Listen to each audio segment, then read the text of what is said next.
Hello, Slabbers. We have kind of an interesting, potentially interesting unboxing.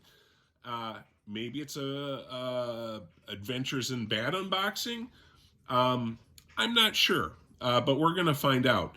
And there's some oddities. Maybe some of you guys are a little bit more versed can explain some of this. But we're part of this unboxing is for posterity to see and make sure that that everything's as it should be. So, what's odd about this? Why make a video about this unboxing specifically? Well, first of all, it's kind of a weird deal here, right? So you have this kind of, I don't know if you can tell, kind of a weird little thing where it's indented and then they taped over it. So that's kind of odd. And that has me a little bit nervous because here's the other odd thing about it. The seller, this was an eBay purchase, and I've tried to X out all the incriminating evidence of addresses and names. But they put on the exterior of the package what the item was and what I paid for it.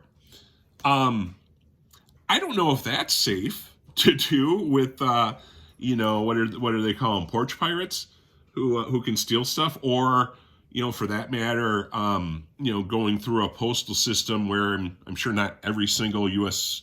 postal employee is the most honest.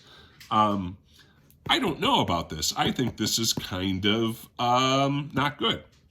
And this is just kind of a side note, but this seller sold this, and if you can even see in this, it's in Canadian. The entire transaction was Canadian, which is kind of a pain in the ass because using PayPal instead of using PayPal credit, because it's a foreign currency, I had to transfer money into my account and then pay it in that form. Whatever. Just kind of a pain in the ass, not a huge deal, but it's an extra step, and I couldn't, kind of do my preferred way, which is, I normally do the 6-month zero interest and pay it off right away from a separate account. But okay, it's coming from Canada, except, and you're not going to see this, except it didn't come from Canada. It came from Niagara Falls, New York, is the address, the return address that's listed on this.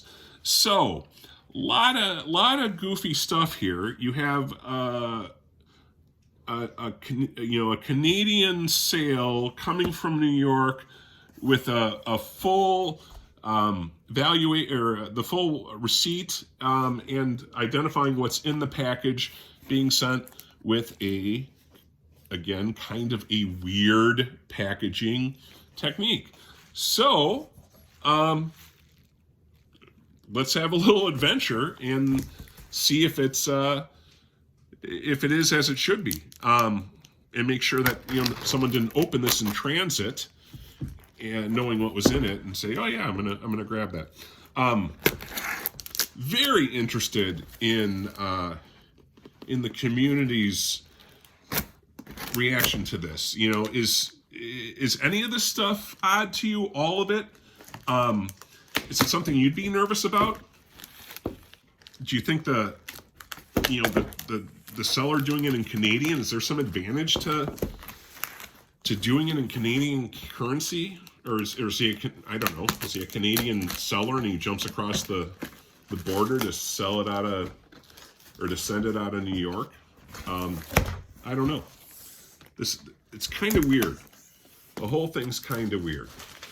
So, we're making sure this is on camera in case there's anything weird, which you always hope there isn't. The good news is, if I can ever get this out, and if it's the right thing, it's kind of a cool book. Especially for those who might be a little bit older, more 90s people, because it's an homage cover. And it's something I've decided to kind of branch into. As anyone who's been watching my videos knows, I'm kind of focusing on J. Scott Campbell covers, but I decided to also branch out and to make a stab at the John Byrne series of Sensational She-Hulk. So, again, if this is the correct thing, it'll be something of that nature. So, let's see. So, good news, it is the right comic. And we can now just do, I guess, a more traditional unboxing. So this is the Sensational She-Hulk number 34. And this is the Vanity Fair homage. That was, there's a famous, I think it was a 90 or 91, a cover of Vanity Fair with Demi Moore. And Demi Moore was naked and covering herself, much like this pose, and she was pregnant. Here it's a beach ball, but kind of an interesting homage to what was a pretty famous cover. And son of a bitch. Now I gotta go and look and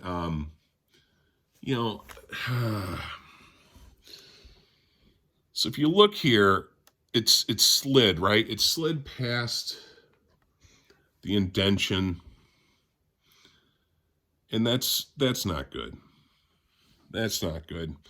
CGC, can you see that? They should do a better job with these things. I know they can slip and stuff like that, but I don't know if that was in shipping. Maybe I can I get it back in? I guess I got it back in, but still kind of a shitty job by CGC, I suppose. I don't know. This was kind of expensive. Again, you open these things up and you're excited about them, and then there's problems with them, and that's not good. But on the plus side, it's a nice add to my collection. So I guess we just grin and bear it, right? That's all I have for now. Please comment and tell me what you think of this unboxing. There's a lot of stuff to unravel. The packaging, this packing slip, I guess, being exposed. The CGC holder. Again, kind of disappointing. But let me know what you think, and we'll talk to you later.